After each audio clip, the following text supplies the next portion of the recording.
Okay. Welcome आप सभी का।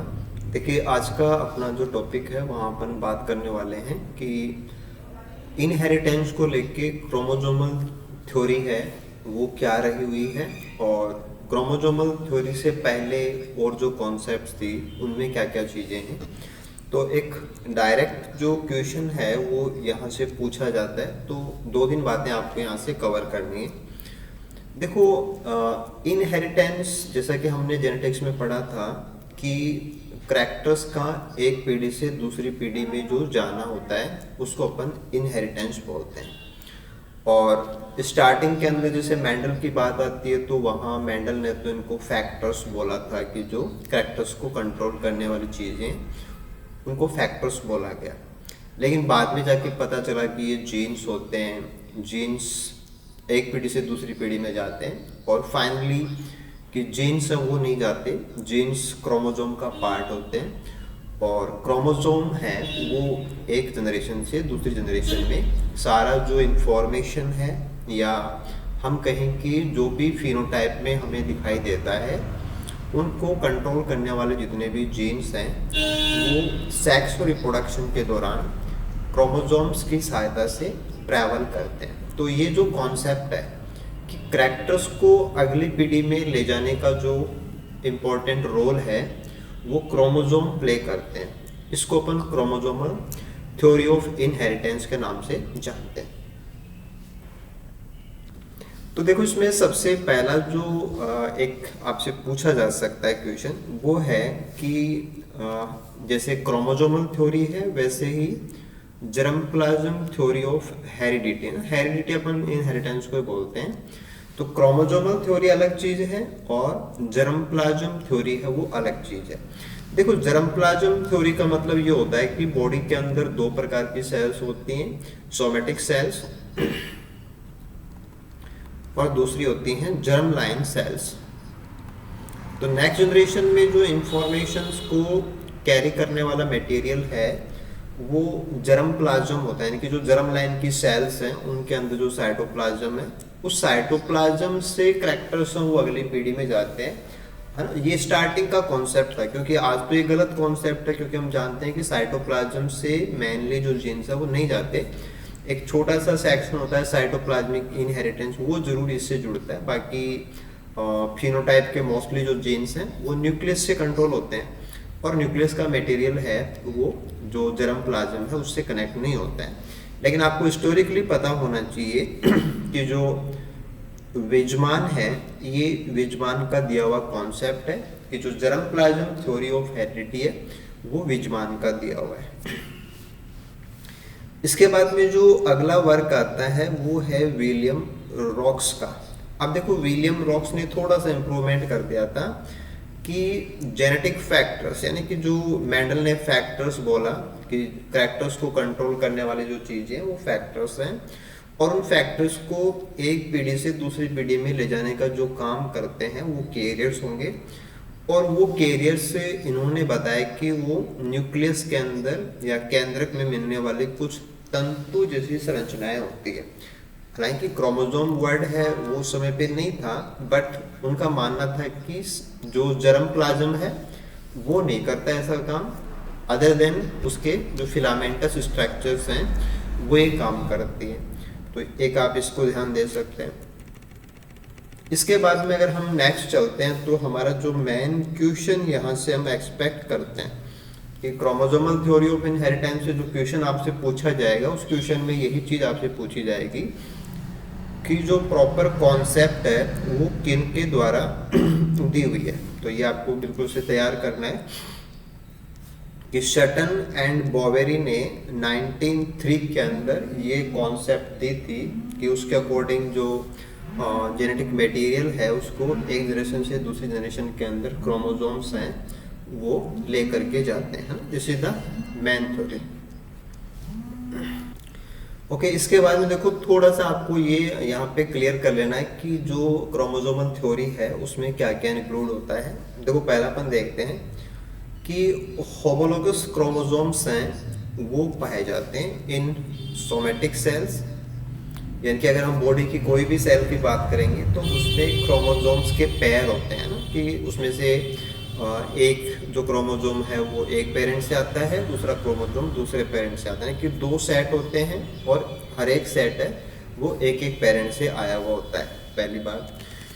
दूसरी बात ये था कि स्ट्रक्चर के हिसाब से और काम करने के हिसाब से, ना स्ट्रक्चरल और फंक्शनल जितने भी करैक्टर्स होते हैं, जो भी फीचर्स होती हैं क्रोमोसोम के साथ जुड़ी हुई, कि क्रोमोसोम की संरचना से जुड़ा हुआ कोई भी मैटर हो या वो क्या करता है उससे जुड़ा हुआ कोई भी मैटर हो, ये चाहे हम कितने भी सेल डिवीजन हो जाए या कितनी भी जनरेशन आ जाएं, उस पर कोई फर्क नहीं पड़ता, रिमेन अनचेंज। यानी कि पीढ़ियाँ आती रहेंगी, क्रोमोसोम्स वो ट्रैवल करते रहेंगे, उनके अंदर अगर हम म्यूटेशन वगैरह को छोड़ देते हैं तो सिंपली अपन क्या कहेंगे कि स्ट्रक्चर और फंक्शन लेवल पे ये जो चीज़ें हैं वो वैसी की वैसी बनी रहती हैं।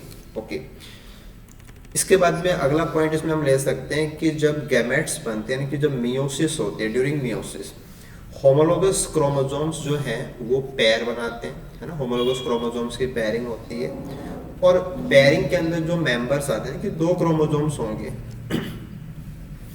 वो दोनों क्रोमोसोम इंडिपेंडेंट सेग्रीगेट होते हैं, कि जब अपन मियोसिस फेस्ट की बात करते हैं तो होमोलोगस क्रोमोसोम हैं वो अपोजिट पोल्स पे चले जाते हैं, मियोसिस फेस्ट की बात होती है ना, जब होमोलोगस क्रोमोसोम्स होंगे वो एक साथ आते हैं और उसके बाद में उनका जो सेपरेशन है वो मियोसिस फेस्ट का जो एनाफेज होता है उसमें हो जाता है, क्योंकि मियोसिस में दो चीजें होती हैं कि जब आप क्रोमेटिड को सेपरेट करते हो तो मियोसिस सेकंड में होता है ना, कि अगर आप क्रोमेटिड्स यानी कि जो सिस्टर क्रोमेटिड्स होते हैं उनको सेपरेट करेंगे तो उसका आंसर आएगा एनाफेज सेकंड। अगर आप होमोलोगस क्रोमोसोम्स को सेपरेट करने का मैटर ले रहे हो तो वो क्रोमोसोम्स हैं वो मियोसिस फेस्ट यानी कि एनाफेज फेस्ट में सेपरेट हो जाते हैं। ठीक है, एक ये बात थी। फिर इसमें था कि chromosomes have responsible role in the development of embryo to organism from zygote, कि गैमेट्स के जुड़ने से जायगोट बनेगा और जायगोट से चाहे एम्ब्रियो बन रहा हो या एम्ब्रियो से बाद में ऑर्गेनिज्म बन रहा हो, ये सारा जितना भी डेवलपमेंट है उसकी सारी जिम्मेदारी क्रोमोसोम्स की होती है। अगर क्रोमोसोम्स मिसिंग हो जाएंगे या क्रोमोसोम्स के अंदर चेंज हो जाएगा तो चाहे एम्ब्रियोजेनेसिस हो चाहे डेवलपमेंट हो वो सारा प्रभावित होता है। तो ऐसे कुछ की कॉन्सेप्ट्स हैं वो इसमें डाले गए थे। वैसे आपको पता होना चाहिए कि जो मेन थ्योरी है कि इनहेरिटेंस का जो क्रोमोसोमल थ्योरी का कॉन्सेप्ट है वो शटन एंड बोवेरी के द्वारा दिया हुआ है, जो कि डायरेक्ट क्वेश्चन में एक्सपेक्टेड है कि पूछा जा सकता है। देखो, क्रोमोसोमल थ्योरी को थोड़ा सा अगर हम आगे बढ़ाएं, क्योंकि जितने भी करैक्टर्स हैं वो क्रोमोसोम से ही कंट्रोल होते हैं। अब क्रोमोसोम्स हैं वो भी दो प्रकार के होते हैं कि कुछ क्रोमोसोम्स हैं वो सेक्स को डिटरमाइन करने का काम करते हैं, बाकी जो हैं वो नहीं करते। तो जो नहीं करते उनको अपन ऑटोसोम्स बोलते हैं। जो सेक्स को कंट्रोल नहीं करते वो ऑटोसोम्स होते हैं, बाकी जो सेक्स को कंट्रोल करते हैं वो सेक्स क्रोमोसोम्स कहलाते हैं। तो एक चीज़ ये आती है कि क्रोमोसोम्स के द्वारा सेक्स का डिटर्मिनेशन होता है कि ऑर्गेनिज्म का कैसा सेक्स होगा, वो मेल होगा या फीमेल होगा, ये भी क्रोमोसोम तय करते हैं कि रोल है, क्रोमोसोम्स ही ऑर्गेनिज्म का जो सेक्स है उसको डिटरमाइन करते हैं।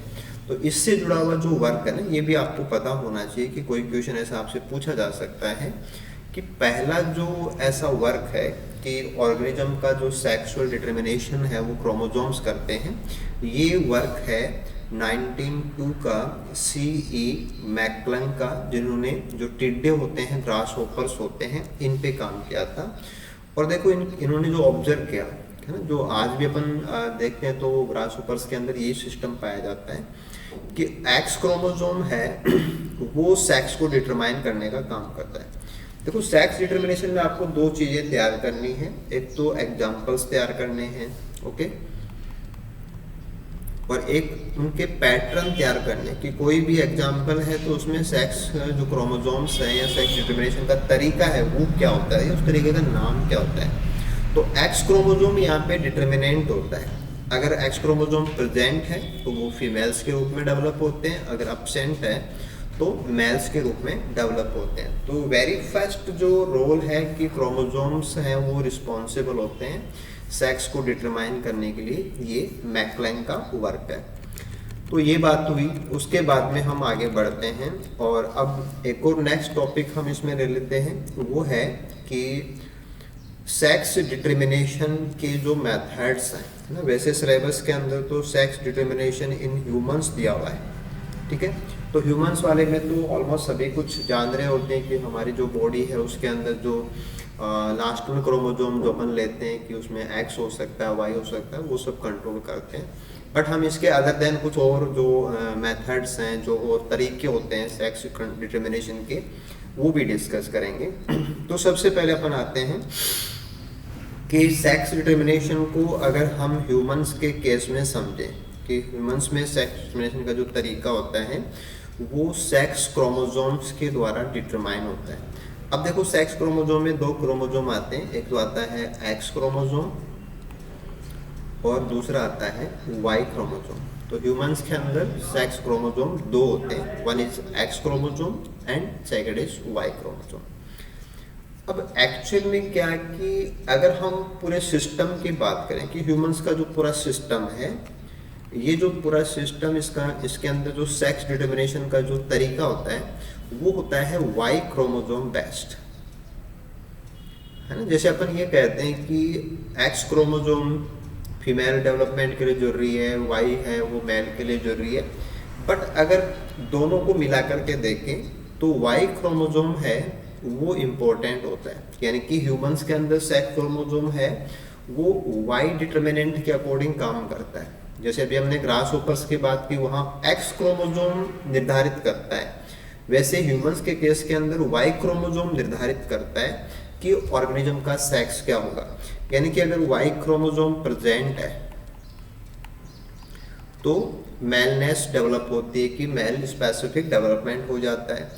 अगर वाई क्रोमोसोम मिसिंग है तो फीमेल स्पेसिफिक डेवलपमेंट है वो होता है। यानी कि होने को फीमेल के अंदर जो हम कहते हैं कि एक्स एक्स होना चाहिए, यहाँ पे एक्स वाई होना चाहिए, तो आप थोड़ा सा ध्यान दें तो एक्स इज कॉमन, तो उसका ज़्यादा रोल नहीं है। एक्चुअल में जो वाई क्रोमोसोम है, कि वाई क्रोमोसोम का होना या नहीं होना, ये ह्यूमंस के अंदर सेक्स डिटर्मिनेशन को कंट्रोल करता है। तो ह्यूमंस का सेक्स डिटर्मिनेशन का जो तरीका है वो वाई क्रोमोसोम बेस्ड है, पहली बात, ठीक है। अब इसके बाद में हम कुछ जीन्स का ध्यान देंगे कि ह्यूमंस के अंदर जो मेल स्पेसिफिक डेवलपमेंट होता है उसको अपन मेलनेस बोल सकते हैं, कि जो जायगोट बनेगा, जायगोट से एम्ब्रियो बनेगा, एम्ब्रियो से फीटस बनेगा, ऑर्गेनिज्म बनेगा, तो वो जो सारा डेवलपमेंट है वो मेल स्पेसिफिक होगा या फीमेल स्पेसिफिक होगा। तो मेल स्पेसिफिक डेवलपमेंट के लिए जो जिम्मेदार क्रोमोसोम है वो तो हो गया वाई क्रोमोसोम, जो अभी हमने बात की। अब वैसे क्या है कि वाई क्रोमोसोम सबसे छोटा क्रोमोसोम होता है, स्मॉलेस्ट क्रोमोसोम। अगर आप कैरियोटाइप के हिसाब से बात करेंगे तो सबसे छोटा जो क्रोमोसोम है वो वाई क्रोमोसोम ही होता है। और वाई क्रोमोसोम कभी भी होमोजाइगस कंडीशन में कभी भी नहीं होता है ना, दो वाई नहीं होते हैं नॉर्मल बात करें तो, नेवर इन होमोजाइगस कंडीशन। यानी कि डेवलपमेंट के लिए वाई क्रोमोसोम कह रहे हैं मेल स्पेसिफिक डेवलपमेंट के लिए केवल सिंगल वाई की जरूरत होती है, डबल वाई की जरूरत है वो नहीं होती है। पर्टिकुलर जो जीन है वो आपको ध्यान देना है कि ये जितना भी डेवलपमेंट है वो एक खास जीन है, SRY जीन, उसके द्वारा होता है। तो ह्यूमंस के अंदर मेलनेस या फीमेलनेस है जो भी डेवलप होगा वो सेक्स क्रोमोसोम्स के ऊपर निर्धारित करता है। और इनमें भी जो वाई क्रोमोसोम है वो मैन क्रोमोसोम है। वाई क्रोमोसोम का भी जो जीन है SRY जीन, वो सबसे ज़्यादा इम्पोर्टेंट होता है मेल स्पेसिफिक डेवलपमेंट के लिए। अब ये जीन क्या क्या करता है वो थोड़ा सा आप ध्यान दे सकते हैं कि एक तो ये टेस्टोस्टेरोन हार्मोन को बनवाता है और दूसरा है कि ये एंटी मुलेरियन हार्मोन को बनवाता है। तो दो स्पेसिफिक हार्मोन हैं, वन इज टेस्टोस्टेरोन हार्मोन और सेकंड है एंटी मुलेरियन हार्मोन। और ये दोनों हार्मोन जब बनते हैं तो मेलनेस या मेल स्पेसिफिक डेवलपमेंट है वो होता है। दूसरी साइड में अगर हम फीमेल्स की बात करेंगे तो फीमेल्स के अंदर दो एक्स क्रोमोसोम होने पे पर्टिकुलर जो फीमेल स्पेसिफिक हार्मोन है एस्ट्रोजन वो बनता है और उससे फिर फीमेलनेस या फीमेल स्पेसिफिक डेवलपमेंट है वो होता है। ओके, तो इसको देख के आपको ये क्लियर करना है कि ह्यूमंस में सेक्स डिटरमिनेशन के लिए 2 क्रोमोसोम होते हैं एक्स एंड वाई, लेकिन एक्स क्रोमोसोम की बजाय वाई क्रोमोसोम है वो ज़्यादा इम्पोर्टेंट होता है, वो मतलब कि डिटरमिनेंट है। कि वैसे देखा जाए तो सभी जो ऑर्गेनिजम्स हैं ह्यूमंस के अंदर देखें तो वो एक्स स्पेसिफिक है कि सब में एक्स है।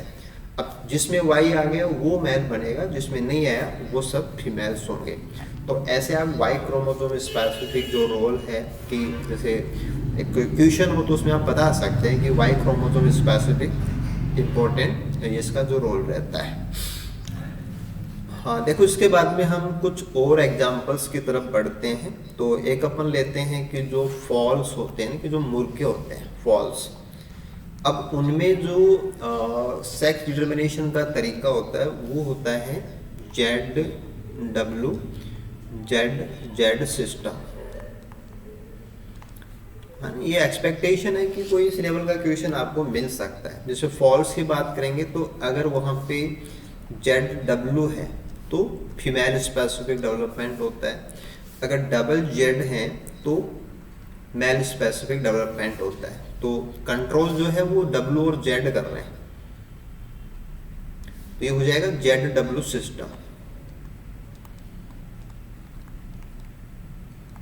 तो एग्जाम्पल वाइज कि कौन से ऑर्गेनिजम्स के अंदर कैसा सिस्टम काम करता है, जैसे 76 क्रोमोसोम्स हैं प्लस ZW प्लस ZZ, तो वो मेल बनेगा या फीमेल बनेगा, उसकी बात करेंगे। ऐसे पर बात कर सकते हैं ड्रोसोफिला की, क्योंकि ड्रोसोफिला भी एक इम्पोर्टेंट मॉडल होता है काफ़ी, मतलब कि बायोलॉजी के अंदर तो एकदम से सेंट्रल ऑर्गेनिज्म की तरह ये हर जगह पे आता ही रहता है। देखो, ड्रोसोफिला का जो सिस्टम है वो एक्स सेंटर्ड सिस्टम है ना। जैसे हमारा वाई सेंटर्ड सिस्टम है, फॉल्स का वो ZW सिस्टम है, ड्रोसोफिला का है वो एक्स सेंटर्ड सिस्टम है। ठीक है, अब अगर हम फीमेल्स की बात करते हैं तो फीमेल्स के अंदर एक्स क्रोमोसोम होते हैं, 2 एक्स क्रोमोसोम्स होते हैं। अगर मेल की बात करेंगे तो वहाँ पे या तो XY सिस्टम होता है या एक्स और वाई अपसेंट होता है, उसको अपन O बोलते हैं ना, XO सिस्टम होता है। तो ये जो सिस्टम है कि XY या XO, ये मेल स्पेसिफिक डेवलपमेंट के लिए काम करता है। तो यहाँ पे एक्स क्रोमोसोम जो है ना, कि जो फीमेल का डेवलपमेंट है वो एक्स क्रोमोसोम स्पेसिफिक होता है। तो जो सिस्टम है वो अपन बोलेंगे एक्स सेंटर्ड सिस्टम। ठीक है, इसको अपन XO सिस्टम से भी जानते हैं कि मोस्टली जो क्वेश्चंस हैं उसके अंदर ये XO सिस्टम के नाम से आ सकता है। इसके बाद में अगर हम देखें कि जो ग्रास होपर्स होते हैं, अगर हम ग्रास होपर्स की बात करें, जो टिड्डे होते हैं, ग्रास होपर्स का जो सिस्टम है कि डबल एक्स क्रोमोसोम होने पे फीमेल स्पेसिफिक डेवलपमेंट होता है, एक्स होने पे एक सिंगल एक्स होने पे मेल स्पेसिफिक डेवलपमेंट होता है। तो ये भी क्या है कि एक्स सेंटर्ड सिस्टम है, एक्स सेंटर्ड सिस्टम। तो फीमेल्स के डेवलपमेंट के लिए 2x चाहिए और मेल के डेवलपमेंट के लिए सिंगल x चाहिए। अब देखो, अगर तो ड्रोसोफिला से कंपेयर करोगे तो वहां पे XO आ जाता है इन ड्रोसोफिला। तो ग्रास होपर्स के अंदर only single x chromosome enough है और ड्रोसोफिला के अंदर XO सिस्टम काम करता है। ऐसे अपन देख सकते हैं कि जो कुछ मोथ होते हैं ना, कि जो लगभग ये जो मोथ होते हैं, ये जो नाइट के अंदर जो प्लांट्स उनमें पॉलिनेशन वगैरह के लिए नाइट में निकलते हैं, मोस्टली वाइट कलर के होते हैं। तो मोथ के अंदर जो सिस्टम काम करता है वो है ZO सिस्टम। जैसे XO सिस्टम है वैसे ये है ZO सिस्टम। तो यहाँ देखो, ZO कंडीशन होने पे फीमेल स्पेसिफिक डेवलपमेंट होता है और डबल Z होने पे मेल स्पेसिफिक डेवलपमेंट है वो होता है। तो ये हमारा Z सेंटर्ड सिस्टम में आ जाएगा, Z सेंटर्ड सिस्टम। तो X centred system, Y centred system, Z centred system, ऐसे ये सिस्टम्स का नोमेनक्लेचर है। तो थोड़ा सा आप इस चीज़ को तैयार कर सकते हैं कि मे बी कोई ऐसा सिस्टम हो जो ऐसा क्वेश्चन हो जिसमें सिस्टम्स के बारे में पूछा जा सकता है। ठीक है, ऐसे अपन यहाँ पे ले सकते हैं कि जो जीफोफोरस जो फिशेज होते हैं, ये फिशेज हैं, ये पर्टिकुलर फिशेज हैं, और इन फिशेज के अंदर जो सेक्स डिटर्मिनेशन है वो वाई डैश सेंटर्ड सिस्टम होता है ना, कि वाई क्रोमोसोम होता है और एक होता है वाई डैश क्रोमोसोम। तो जो वाई डैश क्रोमोसोम है वो यहाँ पे इंपॉर्टेंट होता है कि अगर वो एक्स के साथ में आता है तो फीमेल को बनाएगा, अगर वो वाई के साथ में आता है तो मेल को बनाएगा। तो जैसे X Y Z Y dash ऐसे सिस्टम्स आप तैयार कर सकते हैं। तो पर्टिकुलर फिशेज का एग्जांपल है कि जीफोफोरस है, उसके अंदर वाई प्लस सिस्टम काम करता है, वाई डैश सिस्टम, सॉरी। हाँ, अब इसके बाद में अपन जा सकते हैं कि प्लांट्स के अंदर देखा जाए तो ब्रायोफाइट्स और एल्गी के अंदर, ब्रायोफाइट्स एंड एल्गी के अंदर एक सिस्टम पाया जाता है, उसको अपन बोलते हैं यूवी सेक्स क्रोमोसोम सिस्टम, है ना। क्योंकि ये प्लांट्स के हिसाब से थोड़ा सा यूनिक चीज़ है, इंपॉर्टेंट चीज़ है, मे बी कुछ नया आपसे पूछा जा सकता है। तो यूवी एक्स क्रोमोसोम को अगर हम देखें तो जैसे अपन ब्रायोफाइट्स की बात करें तो ब्रायोफाइट्स के अंदर स्पोर्स बनते हैं। अब स्पोर्स क्या है कि मियोसिस के बाद में बनते हैं, है ना। स्पोर्स जो बनेंगे, स्पोर्स में जो स्पोर्स का जर्मिनेशन होगा, अब स्पोर का जर्मिनेशन होगा तो गैमेटोफाइट बनेगा। अब गैमेटोफाइट का सेक्स क्या होगा, है ना, क्योंकि ब्रायोफाइट और एल्गी के अंदर जो गैमेटोफाइट है वो मैन बॉडी होती है, क्योंकि जो मैन थैलस है वो गैमेटोफिटिक होता है। अब वहाँ पे जो थैलस है वो मेल बनेगा या फीमेल बनेगा, उसका जो, हालांकि सब में ऐसा नहीं होता है क्योंकि मोस्टली के अंदर तो दोनों सेक्स वो एक ही थैलस में डेवलप हो जाते हैं, तो वो मोनोइशियस कंडीशन होती है। लेकिन जहाँ पे डायोइशियस कंडीशन होती है वहाँ आपको देखना है कि जो यू क्रोमोसोम है ये फीमेल स्पेसिफिक डेवलपमेंट के लिए काम करता है, और जिन स्पोर्स के अंदर वी क्रोमोसोम होता है वो मेल स्पेसिफिक डेवलपमेंट के लिए काम करता है। तो यूवी का मतलब कोई रेडिएशन नहीं है, ये एक प्रकार का सिस्टम है, नॉमेनक्लेचर है सिस्टम का, कि जो लोअर क्रिप्टोगैम्स हैं, यानी कि ब्रायोफाइट एल्गी, इनके अंदर स्पोर का नेचर देखा जाता है कि स्पोर में कौन सा क्रोमोसोम है।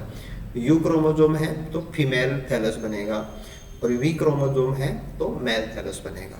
ओके, और ऐसे अपन इसमें एक चीज़ और ले सकते हैं, वो है कि जो हेटेरोथैलिज्म होती है ना, जैसे फंजाई के अंदर हम इसको पढ़ते हैं कि फंजाई के अंदर जो हाइफे हैं जब वो आपस में मैटिंग करते हैं तो अपोजिट स्ट्रैंड के जो हाइफे हैं ना, कि जो फंगस के जो माइसीलिया होते हैं, जो हाइफे होते हैं वो आपस में मैटिंग करते हैं। तो वहाँ मैटिंग में हम देखते हैं कि अपोजिट स्ट्रैंड के जो हाइफे होते हैं वही मैटिंग करते हैं, है ना। वैसे फंजाई के हिसाब से हेटेरोथैलिज्म एक बहुत इंपॉर्टेंट टॉपिक होता है कि जो जाइगोमाइसीट के मेंबर्स हैं उनके अंदर जो डिफरेंट स्ट्रैंड के थैलस हैं वो जब साथ में होते हैं तो उनमें मैटिंग होती है, और फिर उन्हीं से जो स्पोरेंजिया है वो डेवलप होते हैं, तो वो हम आइडेंटिफाई कर पाते हैं। तो हेटेरोथैलिज्म का मतलब होता है, हेटेरोथैलिज्म का मतलब सेक्स नहीं है ना, वो सेक्सुअल कंडीशन नहीं है, क्योंकि यहाँ पे अपन अपोजिट सेक्स नहीं बोलते, अपोजिट स्ट्रैंड बोलते हैं, है ना जी। अपोजिट, जैसे हिंदी में अपन इसको अपोजिट विपरीत प्रभेद बोलते हैं। तो ये एक्चुअल में, है ना, जो लिंग निर्धारण है वैसा नहीं है ना, सेक्सुअल डिटर्मिनेशन जैसा नहीं है, बट ये होता है कि वहाँ पे जैसे प्लस वाले हैं वो मैटिंग नहीं करते, माइनस वाले वो मैटिंग नहीं करते, प्लस वाला माइनस वाले के साथ ही मैटिंग करता है, ऐसे माइनस वाला है वो प्लस वाले के साथ में ही मैटिंग करता है। तो अपोजिट स्ट्रैंड्स वाले हाइफे ही मैटिंग में जाते हैं, इसको अपन मैटिंग सिस्टम बोलते हैं या मैटिंग टाइप्स बोलते हैं। तो मैटिंग टाइप एक प्रकार का क्या है कि प्रोटोटाइप है, कि एक्चुअल बेसिक जो सेक्सुअल डिटर्मिनेशन है उससे आने के पहले का एक प्रिमिटिव वर्जन है, कि वहाँ पे जैसे क्रोमोसोम्स नहीं है, कोई ऐसा सेक्सुअल डिटर्मिनेशन नहीं है, बस प्रभेद होते हैं कि प्लस वाले के साथ में मैटिंग नहीं करते, माइनस वाले के साथ में मैटिंग नहीं करते। और वैसे अगर हम एनिमल बिहेवियर में जाते हैं, एनिमल बिहेवियर में जाते हैं तो वहाँ पे मैटिंग सिस्टम्स जो आते हैं, वो मैटिंग सिस्टम्स हैं, वो डिफरेंट चीज़ें होती हैं कि ऑर्गेनिज्म मैटिंग सिस्टम के आधार पे अलग अलग टाइप्स के होते हैं, तो वो एक अलग चीज़ होती है। वो एक व्यवहार होता है ना, बिहेवियर का मैटर होता है, तो वो अलग चीज़ होती है। वैसे हम देखें तो हमारे पास मैटिंग सिस्टम्स हैं, मैटिंग टाइप्स हैं, है ना, ये सब पता लग जाता है यहाँ से। और फर्दर ऐसे कुछ जो है ना यूनिक पैटर्न्स जो हैं, जितने भी सारे पैटर्न्स हैं वो आपको यहाँ से तैयार कर लेने हैं। और बाकी आज की क्लास के हिसाब से देखें अपन तो मेनली जो आपका ह्यूमंस का केस था, ये तो ज़्यादा वैसे है कि आप कोई भी क्वेश्चन है तो कर लेंगे, ऐसा कोई समस्या आती नहीं है। और एक आपको थोड़ा सा जो थ्योरीज है ना, उन थ्योरीज के जो साइंटिफिक है ना कनेक्शंस है वो क्लियर होना चाहिए।